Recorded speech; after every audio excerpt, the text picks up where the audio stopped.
You're looking at the new Gen 8 Trek Madone. I'm not going to lie, I'm not going to sugarcoat it. This is the most beautiful looking machine I've ever seen. It's worlds apart from my first road bike that I bought some 36 years ago. Think 18C skinny and sketchy tires, 5x2 drivetrain, and down tube shifters without index shifting.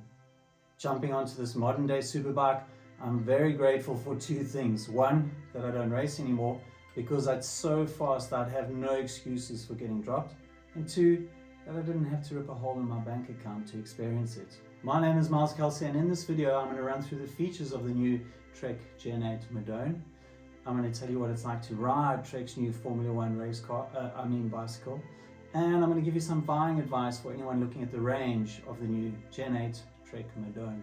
The concept behind the Gen 8 is to create a race bike that is superbly aero, featherly light, and sufficiently compliant that it can be raced at the highest level on any terrain. Trek says gone are the days of needing a climbing bike and an aero bike. The Madone Gen 8 is both those bikes. On test is the Madone SLR 9 AXS in Interstellar colorway. The chassis is made with Trek's new highest grade of carbon, the 900 series, which according to Trek is 20% stronger than the 800 series. Now, because that 900 series carbon is so strong, they've been able to use less material in the frame, and so it's lighter. The frame and fork weigh 1146 grams in a size ML. Without pedals and with sealant, my size medium test bike weighed 7.2 kilos, which is the same weight as the Honda SLR and about 320 grams lighter than the Gen 7 Madone. ISOFlow is this split C-tube design, and Trek says that it does two things. It adds vertical compliance. They say it's up to 80% more vertically compliant than the Gen 7 Madone and 24% more than the Honda. It also improves aerodynamics by giving stale air an easy exit. There's some other cool details on the frame. The fork is slimmed down a lot and is now a one-piece construct. Generally, all the tube shapes are more compact looking. Tire clearance has been increased to 32 millimeters. Trust me, you can go way wider than that. The new Madone also has the universal derailleur hanger, which means you could go 1x13. Frame sizing has switched from a centimeter-based top tube length sizing to a t-shirt sizing, and the new Madone is now available in 6 sizes ranging from XS to XL.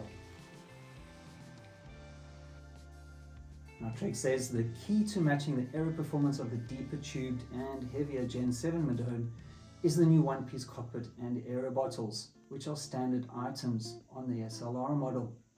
The bars are flared and run 3 centimeters narrower on the hoods. They also have a rounded top section, which I'm told helps break the air up and is obviously more ergonomic than the sharper leading edge design. Also worth noting is the aero bottles are mounted low in the frame, so they act as a fairing of sorts. Trek says they make the bike 3.7 watts faster at 45 kph. The build kit on this test bike is really a case of the best of the best. The new Aeolus RSL tires have a very flexible cotton casing and aero profile and have an additional puncture protection layer under the tread. The RSL 51 wheels are a super light 1400 grams, nothing wrong there. Then I've got to say the new SRAM Red Groupset is simply dope. The hoods are very long for a good full finger wrap, and Red is also available with shorter cranks that helps open up the hip angle so you can ride like Tadej.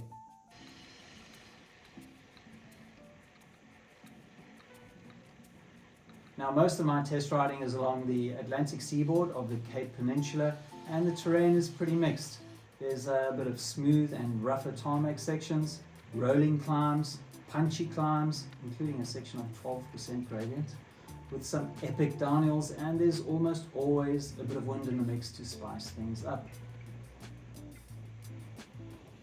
So since it's a bike that replaces the Trek Honda and to a degree the Gen 7 Madone, a lot of riders out there are curious about whether the bike rides more like a light aero bike or is it more of an aero climbing bike.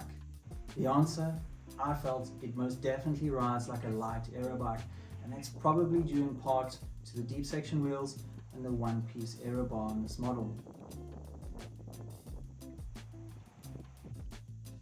So what of its performance? Well, compared to my personal bike, a rival AXS Imonda that is 1.5 kilos heavier, this Gen 8 Madone feels a lot faster on the flats, and it feels like it's also easier to hold at higher speed.